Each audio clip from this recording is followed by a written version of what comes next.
Honourable member. शुक्रिया honourable sir.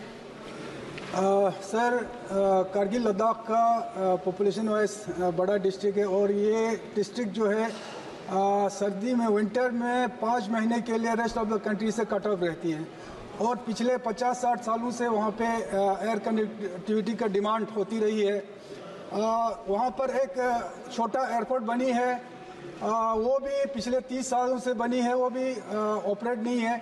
तो उड़ान स्कीम के तहत 2 बार उस एयरपोर्ट को लिया गया है, उसके बावजूद भी अभी तक वहाँ एयर सर्विस शुरू नहीं है। मेरा ऑनरेबल मिनिस्टर साहब से ये क्वेश्चन है कि पिछले 2 साल पहले करगिल में नए एयरपोर्ट के लिए सर्वे वहाँ पे कंडक्ट हुई थी, लेकिन अभी तक उस सर्वे का कोई अता पता नहीं है। क्या वो सर्वे कंप्लीट हुई है? अगर हुई है तो उसका स्टेटस क्या है? और इसमें आंसर आपने दिया है कि वहाँ पे एक जगह का नाम दिया है, वहाँ फिजिबिलिटी रिपोर्ट नेगेटिव आई है, तो उसके अलावा और भी जगह है वहाँ पे। क्या वहाँ पे सर्वे कंडक्ट करके एयरपोर्ट बनाने का आपका प्लान है? Speaker sir, the government of India has always been interested in opening an airport there in Kargil, sir, with civilian interest. We want civilians to have access to air connectivity from Kargil. And regarding this, we have been trying from our side. The administration, Ladakh administration, has identified certain sites, which is the process where they send us the sites and we do the inspection. And accordingly, Waka Kargil, Turtuk, Dikshit, Nyoma, Padum, Janskar. These are some of the sites which have been offered to us, and we have done thorough inspection, thorough site studies, surveys have been done. But after all that also, because the terrain is so challenging in Kargil, it was found to be very difficult to operate an airport from these sites. And the other option that we have is the existing Kargil airport, which is a defense airport, sir. So because we want the civilians to have access to the air services, we explored the idea of why not run the civilian aircrafts from the existing defense airport only. And that is where the International Civil Aviation Organization, ICAO, came into picture.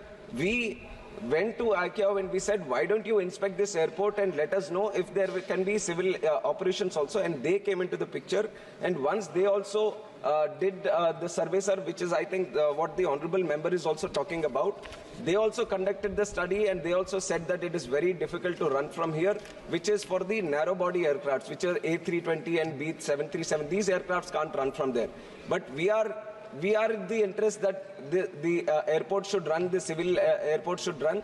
So, and we have put it under the RCS scheme also, sir. We have been trying more and more with the airlines also to run specific routes. But the challenge here is that with the existing airport, even if it is defense, if we want to run civilian aircrafts, we can only run 19-seater aircrafts. So we will work out with the airlines, sir. It is there under the RCS scheme also. 9.2 crore rupees have also been sanctioned. 30 lakh worth of small works like electrical works have also been done there, sir. If some airline says that we are ready to provide connectivity from Kargil to Srinagar or Jammu, then we are ready to do the remaining work and provide it for the civilian purpose also, sir. Honorable member supplementary, please. Sir, ये उड़ान scheme में 2 बार इसको minute बैठिए। माननीय आप सब नए सदस्य भी आए हैं, हमें सदन का डिसिप्लिन मेंटेन करना चाहिए। आप सप्लीमेंट्री पूछें, उसके बाद आपको देंगे। सर, ये एयरपोर्ट मेरे ख्याल से डिफेंस का नहीं है, ये सिविल एयरपोर्ट है, ये डिफेंस को लीज पे दिया गया है। तो मेरा यही है कि उड़ान स्कीम में इस एयरपोर्ट को 2 बार शामिल करने के बावजूद अभी तक वहाँ पे कोई सिविल एयर सर्विस शुरू नहीं किया गया। क्या इस पे कोई 50-60 सीटर का जो एयरक्राफ्ट को जल्दी से शुरू करने का क्या आपका प्लान है? सर, ये पहले जैसे AI के पास था, फिर because of the security aspect in Kashmir and Ladakh area, it has been handed over to defence. And जो 50 सीटर के एयरक्राफ्ट की बात करें, अभी मैंने बताया सर, जो एग्जिस्टिंग कारगिल का एयरपोर्ट है, वहाँ पे जो रनवे है, वहाँ की जो टेरेन डिफिकल्टी है, लैंडिंग टेक ऑफ के जो प्रोटोकॉल है, उसके हिसाब से 19 सीटर एयरक्राफ्ट की हो सकता है सर। उसी के बारे में हम एयरलाइंस के साथ भी प्रयास भी चल रहे हैं RCS उड़ान स्कीम के तहत। माननीय सदस्य ने कहा कि 2 बार उड़ान स्कीम है, पर हमने 3 बार भी उसको कराया सर, और भी प्रयास करते रहेंगे कि आगे यहाँ से एक सिविलियन एयरक्राफ्ट की शुरुआत हो।